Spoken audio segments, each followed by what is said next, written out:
First দিন উঠতে একটু দেরি হয়ে গিয়েছিল, তাই তাড়াহুড়ো করে উঠে আমরা ব্রেকফাস্ট করে নিয়ে বেরিয়ে পড়লাম। কারণ সেদিনকে আমাদের বাড়িও চলে আসতে হতো, আর আমরা একটু তাজপুরটাও ঘুরে তারপরে আসতাম, এটাই ঠিক করেছিলাম। সেই মতো আমরা সকালবেলা বেরিয়ে পড়লাম। আমি আজকেও শাড়ি পরে নিয়েছি, আর দুজনে গন্ধরাজ হয়ে গেছি, সেটাই আর কি বলছিলাম। এত রোদ মোহনাতে, মানে কী আর বলবো। আমার দেখা দেখি ইনিও একটু ঢং করে নিলেন। তারপর আমার আর মিষ্টুর তো আছেই, মানে মহারানী তো যেখানেই যাবে একটু ডান্স না করলে হয়, এই আর কি। তারপর আমরা যেতে থাকলাম তাজপুর। আমরা দুপুরবেলা পৌঁছেছিলাম। খুব খুব রোদ, মানে এতটাই রোদ কি বলবো। যাই হোক, আমরা মোহনায় নেবে মানে পুরো ঝলসে গেছি যাকে বলে।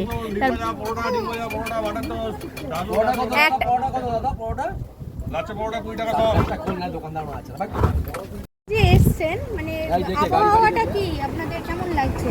তোমার ভালো তো লাগছে, কিন্তু প্রচন্ড গরম, অসহ্যকর।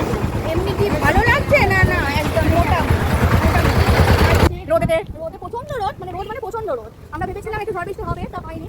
তা আজ প্রচন্ড রোদের মধ্যে এসছি। আজকে আমরা কোথায়? মোহনা, তাজপুর, নট মোহনা, তাজপুর।